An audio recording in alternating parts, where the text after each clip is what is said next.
Itong artikulo ay nagsasaad na ang Iran na nagtataglay ng matagal ng hidwaan sa pamahalaan ng Israel at Estados Unidos ay pumasok na sa giyera sa panig ng mga Palestinian. Atin itong pag-usapan, mga kaibigan.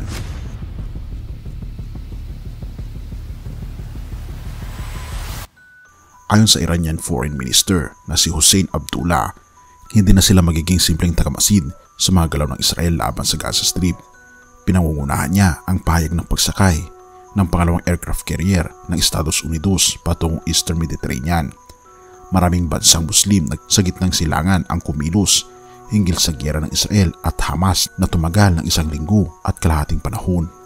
Sa kabila ng babala ni US President Joe Biden sa gobyerno ng Iran na kilala sa pagsuporta sa ilegal na mga paramilitary organisasyon tulad ng Hezbollah at Hamas, lumalakas ang determinasyon ng Iran na direktang makilahok sa giyera araw-araw.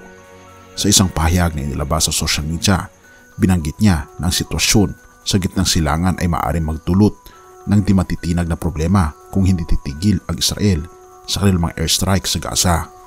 Ang pinaka hindi inaasahang galaw ng gobyerno ng Iran ay ang pagpupulong sa isinagawa nila sa isang delegasyon sa Saudi Arabia. Ito ay nagtutol sa nakagawian sa loob ng mahabang panahon kung saan dumarami ang tensyon sa pagitan nila. Bago ang pagbisita na ito, nagkaroon ng pagpupulong si Iranian President Ibrahim Rai kay Saudi Crown Prince Mohammed bin Salman ilang araw ang nakakaraan.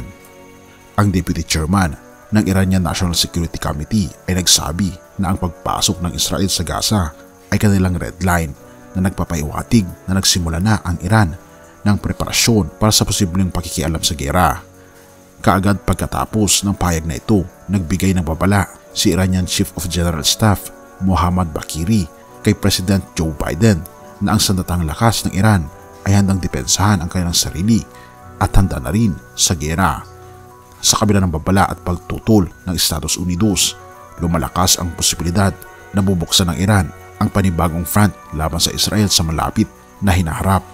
Dahil dito, maraming mamayan ng Israel ang nagsisimulang umalis sa kanilang bansa na nagdudulot ng malaking demand para sa pag-alis sa Tel Aviv Airport at posibleng ruta sa dagat. Ang artikulo ay nagtatanong kung ang posibilidad ng pagtatatag ng Islamic Union laban sa Israel matapos ang hakbang na ito ay maglalagay sa Israel sa isang mahirap na sitwasyon. Kini-question din kung ang alyansa na ito laban sa Israel nakakampi ang Estados Unidos ay sapat na malakas upang lubusang baguhin ang takbo ng pangyayari sa gitnang silangan. May mga ulat din na naglalarawan kung paano ang gobyerno ng Iran ay tila nagiging handa para sa posibleng pagkalahok sa giyera, kung saan karamihan sa kanilang hukbong panghimpapawid at ng unmanned aerial vehicles ay nilabas mula sa kanilang mga hangar.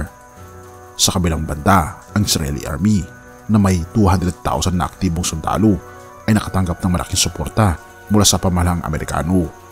Sa kabuuan, ang artikulo ay nagpapakita ng lumalakas na tensyon sa rehiyon kung saan ang posibilidad ng mas malaking malawakang giyera ay tila baga nagiging posible at ito ay nagiging mas delikado na. Kaibigan, sa pagkakataong ito, masigit nating kailangan ang sumampalataya sa ating Panginoong Diyos dahil ito ang kanyang pangako.